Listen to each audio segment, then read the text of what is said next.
So I'm doing another walk and talk podcast today, and I'm a bit out of breath because I've just been climbing.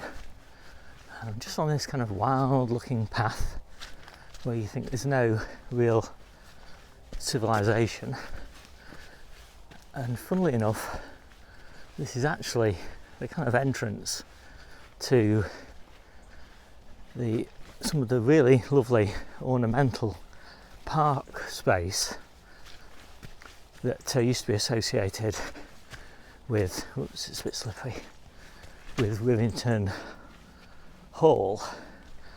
And there's a beautiful lake up here, and also the kitchen gardens.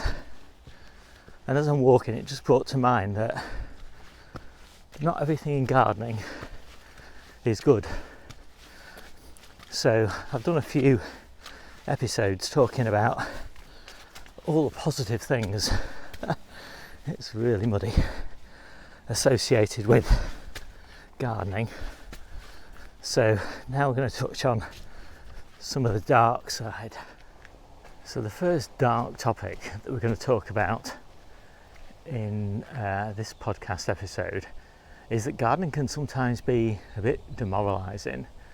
And if you're watching the video version of this, I've just walked past the garden buildings associated with the kitchen garden for Rivington Hall, and they're all derelict. And we're just going over a little bridge. And we're now walking through what used to be the beautiful kitchen gardens, and they're totally overgrown. And anybody who's got an allotment knows what that feeling is like. It doesn't take very much for the weeds to go crazy, and it really can be a bit demoralising trying to keep on top of it. You go on holiday for 2 weeks and you come back to, foot-high weeds if you're lucky, and knee-high weeds if you're unlucky. And if you go away for a month, there'll be thigh-high weeds. So you really do need to prepare and be a bit mentally resilient to deal with some of the demoralising aspects of allotment gardening that can sometimes strike. And in particular, I want to stress that you can get extremely attached to an allotment, especially if you've been there for a long time. And that attachment can sometimes cause some problems. When I initially got my allotment, I was talking to one of the old timers, and he said, well, Steve, you've got to remember that what you're doing is you're just renting a little patch of land that can be taken away from you at a moment's notice by the council. Now, whether that's true or not in your particular circumstances, I don't know, but allotment sites are sold for housing and things like that.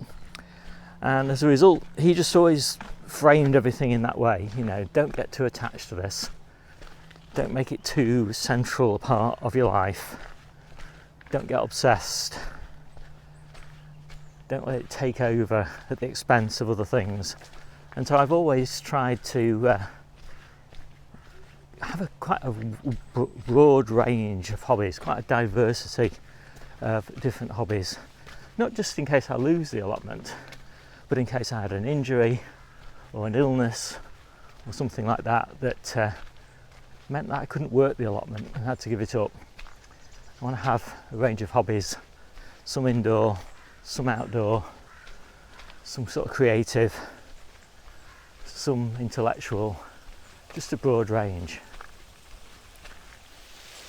And the other thing that I've seen actually that really spoils allotments for some people is they just get a neighbour that they don't get on with, or they have a falling out with the committee or the council or something like that, and it just really sours the experience for them, and they end up giving up the plot. I've known 3 or 4 people who've given up just for that very reason, and it's really sad to see, but kind of inevitable when human beings are in close quarters. And so the next negative is that it's not always good for you physically. I mean, a lot of people say, I don't need to go to the gym, the allotment is my gym, and all of those sorts of things. And to some extent that's true, but allotment work isn't always the best work from a physical perspective.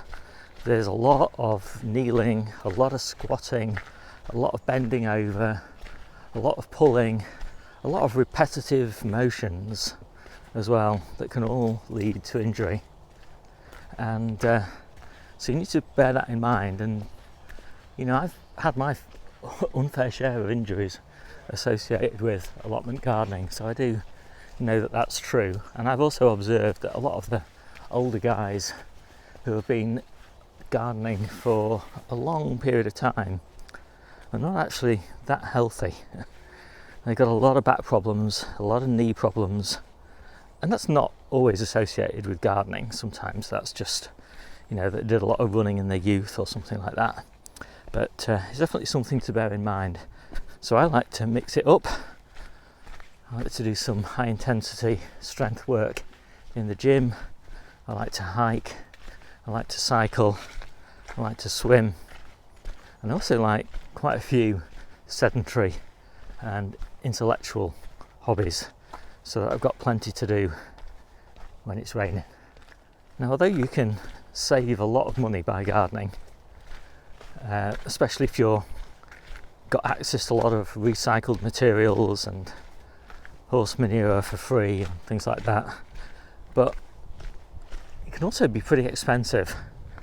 And if you're not kind of conscious of it, you can end up spending quite a lot more money than the value of the things you're harvesting. And that might not matter, because it may be that all you're really worried about or interested in is the intellectual benefits or the social benefits or the relaxation or the beautiful food, all sorts of options in terms of why you might be motivated to garden.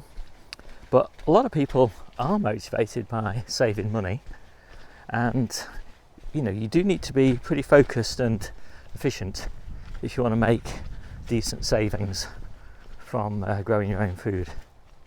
And the final thing that I'll pick is it does take regular commitment, and not everybody's lives are organised in such a way that regular commitment is possible.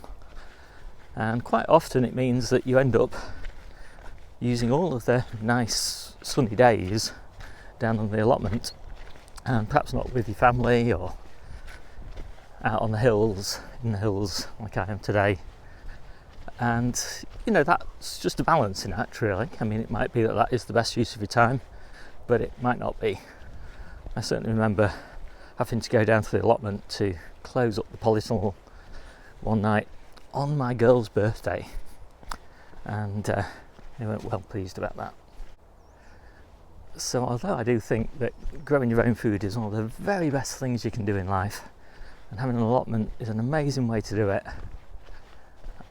I do think it's just worth bearing these things in mind and trying to mitigate them if they are relevant to you, and just generally keeping an eye out for maybe things that you're pushing to the back of your mind, not confronting, that would make your life better if you kind of had a deep think through whether you're getting the balance right, whether there are things about the way that you're gardening that are having a negative impact on your life that you could just modify a little bit and improve.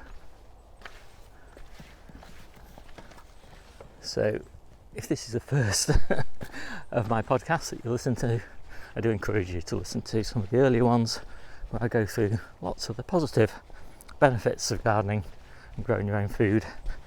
And I'll have one more, maybe two more, but at least one more episode that looks into some of the really great positive benefits in the future. My name's Steve. This is the Seaside Kitchen Garden and Allotment YouTube channel, if you're watching it. And it's the Gardening Week podcast if you're listening to it.